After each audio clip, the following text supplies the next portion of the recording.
Olá, eu sou o Leandro, professor de ciências. O título da aula que eu apresentarei são os resíduos sólidos e a saúde pública. Bom, qual a relação entre um e outro? Resíduos sólidos produzidos excessivamente e sem um destino adequado pode contribuir para a degradação da saúde pública. Mas de qual forma? Degradação da saúde pública, degradação da saúde das pessoas que vivem em determinado local. E esse agravo é principalmente pela transmissão da doença de um local para o outro. O local onde há esse acúmulo de resíduos sólidos, de lixo, ali pode haver a proliferação de micro-organismos que podem provocar doenças, e por meio dos vetores, que são esses animais que eu escrevi abaixo, ou seja, ratos, baratas, moscas, mosquitos, pulgas, carrapatos, ácaros, até mesmo por meio de porcos, pombos, urubus, a doença pode ser transferida para os seres humanos, por exemplo. Bom, um vetor muito conhecido em várias regiões do Brasil, o mosquito da dengue. Apesar de ser chamado de mosquito da dengue, como nome vulgar, esse mosquito Aedes aegypti, ele é um mosquito que é vetor de várias outras doenças, como por exemplo a febre amarela, zika vírus e febre chikungunya. Repito, várias regiões do Brasil sofrem com epidemias dessas doenças, que provoca muitas mortes anuais e a incapacidade de muitas pessoas por um tempo, o tempo que ela está acometida pela doença, de desenvolver as suas atividades comuns de rotina, né? E qual que é a relação entre a transmissão dessas doenças e resíduo sólido? Bom, simples. Muitos resíduos descartados de forma inadequada, como pneus, como vasilhames, qualquer recipiente que possa acumular água, é um local em potencial para a reprodução desses insetos, desse mosquito. E, consequentemente, aumenta o potencial de transmissão dessas doenças. Bom, agora uma outra doença, a amebíase, também chamada de desinteria amebiana. Ela é provocada por um protozoário, a ameba. Bom, dentre várias espécies, talvez a mais comum, Entamoeba histolítica. Esse protozoário ele pode estar presente no intestino de pessoas contaminadas. Ele se alimenta de células presentes no intestino, até mesmo de restos de matéria orgânica. Eventualmente, uma forma mais agressiva pode se desenvolver, penetrar no parede do sistema digestório do intestino, atingir a corrente sanguínea e ir para algumas regiões do corpo e desenvolver doenças muito graves, como por exemplo ir para o sistema nervoso central, para o cérebro, ir para os pulmões e atacar tanto as células também do sistema digestório, do intestino, do estômago. É, geralmente a pessoa se contamina ingerindo alimentos e água contaminada. Agora, quem que transfere das fezes provenientes de uma pessoa contaminada até o alimento e a água? Bom, vou separar dois vetores, dentre outros, moscas e baratas. Pode executar esse papel. Bom, uma outra doença muito importante, causada por uma bactéria, ela é causada principalmente pelas condições de baixa higiene, de baixo saneamento básico. Essa bactéria está presente tanto na urina quanto nas fezes de uma pessoa contaminada. E os vetores também podem atuar tanto a mosca quanto a barata. O contato direto com a pessoa contaminada também pode levar à transmissão. Os principais sintomas da febre tifoide são dores musculares, febre alta, erupções cutâneas, ou seja, manchas avermelhadas com coloração rósea na pele, dores de cabeça, falta de apetite, redução na frequência cardíaca, aumento no volume do baço. Baço é um órgão muito importante, dentre outras funções, para a imunidade do corpo, prisão de ventre ou diarreia e tosse seca, entre outros sintomas. Bom, outra doença relacionada com as baixas condições de saneamento básico, por quê? Porque um dos vetores é um rato.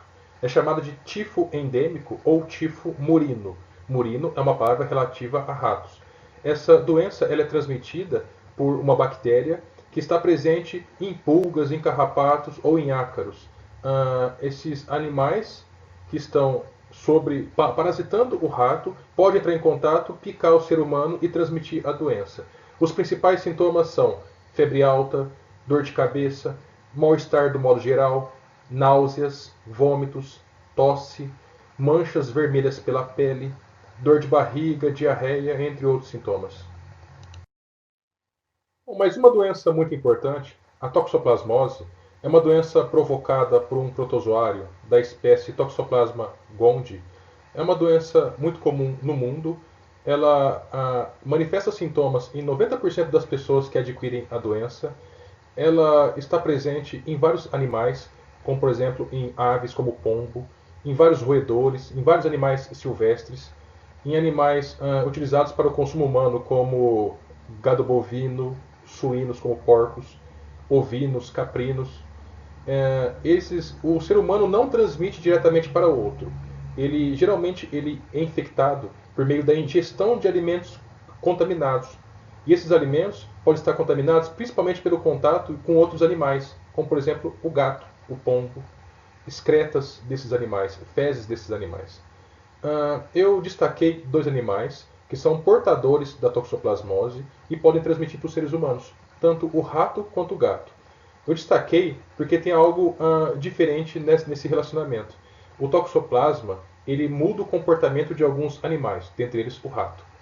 O rato geralmente foge dos seus predadores, como o gato. No entanto, sob o efeito desse protozoário, que de certa forma o controla o rato muda o seu comportamento e começa a ser agressivo com relação ao gato, começa a perseguir o gato. Isso acontecendo, aumenta a chance dele ser devorado pelo gato. O gato devorando esse animal contaminado, o protozoário passa para o seu organismo e começa a ser um hospedeiro e eliminar pelas fezes. Por meio das fezes do gato, aumenta a chance de transmitir, de contaminar outros seres vivos. Inclusive um outro rato que venha comer as fezes desse gato, fechando o ciclo. Bom, até agora falamos muito sobre saúde e sobre doença. Mas o que vem a ser a saúde? Bom, nós temos uma definição da Organização Mundial de Saúde, OMS. De forma resumida, a saúde é um completo bem-estar físico, mental e social de uma pessoa, e não somente a ausência de doenças. E o que vem a ser uma doença? Segundo o Ministério da Saúde, é uma alteração ou desvio do estado de equilíbrio de um indivíduo com relação ao meio ambiente. Bom, e o que vem a ser um bem-estar físico?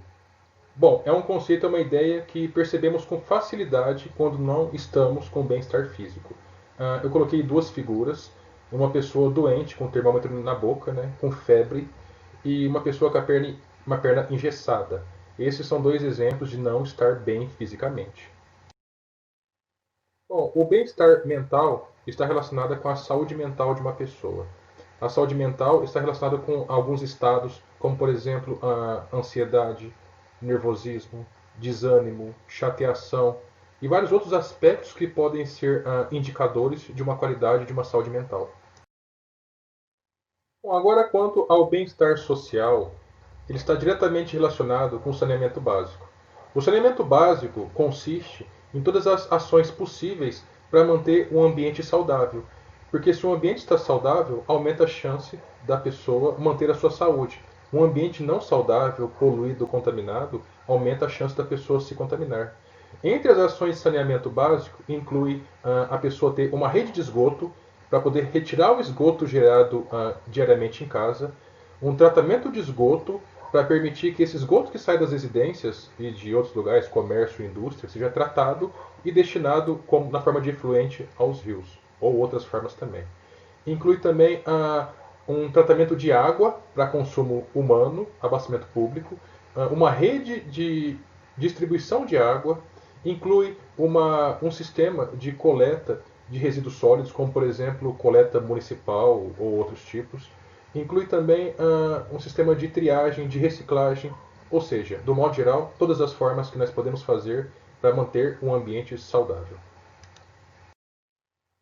Bom, ainda falando sobre saneamento básico e bem-estar social, aprofundando nos exemplos, na figura no canto superior esquerdo, nós temos a construção de uma rede de esgoto, ou seja, que é o ponto de drenagem, de retirada de resíduo sólido, por exemplo, fezes, urina e outros tipos, gerados numa residência, para poder destinar nessa figura que nós temos no canto superior direito, que é o tratamento de esgoto sanitário.